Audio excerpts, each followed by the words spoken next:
The Galactic Council chamber fell silent as Ambassador Zixthar's crystalline form shimmered with barely contained condescension.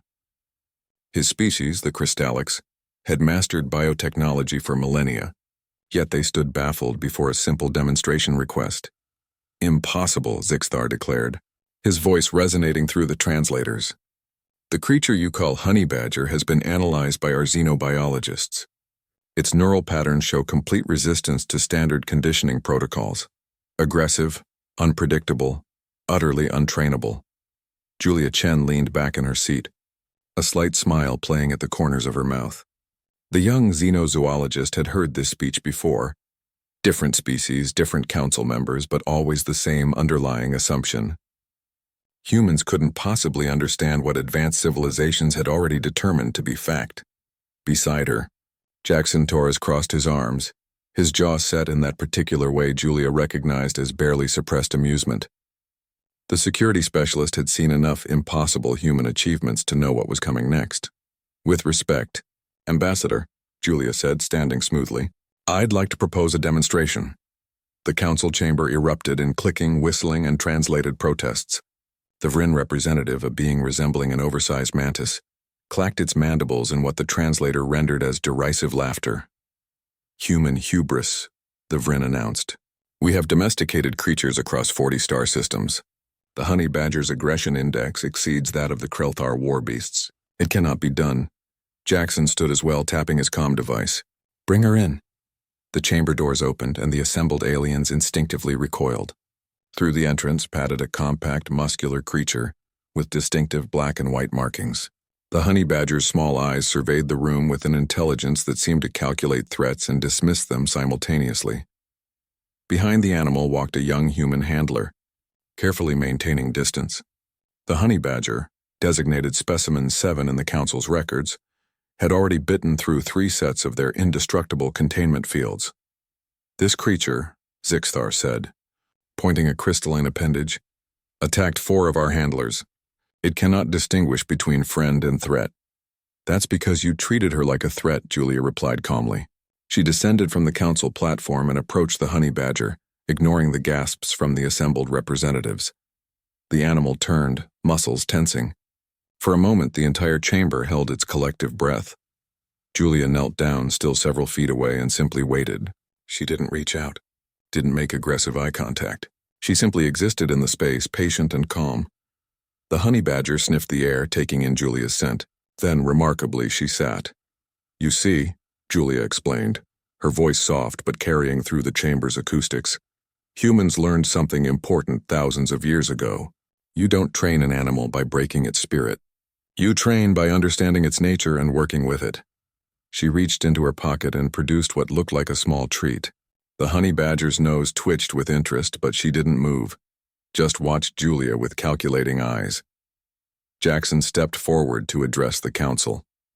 "The mistake your xenobiologist made was assuming that training means forcing compliance. Humans discovered that true partnership comes from mutual respect and understanding motivation." Julia made a low whistling sound, 3 notes, rising and falling. The honey badger's ears perked up. She rose and walked forward, not with submissive obedience but with confident purpose. When she reached Julia, she sat again, accepted the treat, and allowed Julia to scratch behind her ears. The council chamber exploded in shocked exclamations. "Impossible," the Vrin representative insisted. "Our scans showed no such behavioral conditioning." "That's because it's not conditioning in the way you understand it," Julia explained, standing while the honey badger remained calmly at her side. "We didn't break her aggression, we redirected it. We didn't eliminate her independence, we gave her reasons to cooperate." She walked in a slow circle, and the honey badger followed, not because she had to, but because she chose to. Another whistle, 2 short notes, and the animal demonstrated a series of behaviors. Standing on hind legs, investigating a specific area, returning to Julia's side.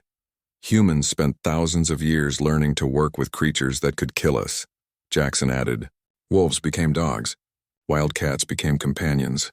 We learned that the most untrainable animals often make the best partners, if you respect what they are." Zixthar's crystalline form dimmed, the equivalent of a frown. "But our behavioral models predicted absolute incompatibility. The honey badger's aggression parameters are exactly what make them effective, Julia interrupted gently. You tried to eliminate the traits that define them. We learned to work with those traits. A honey badger is fearless, determined, and incredibly intelligent. Why would we want to train that out? She knelt again and the honey badger approached, allowing Julia to perform what looked like a health check, examining teeth, paws, and body, all while the animal remained calm and cooperative.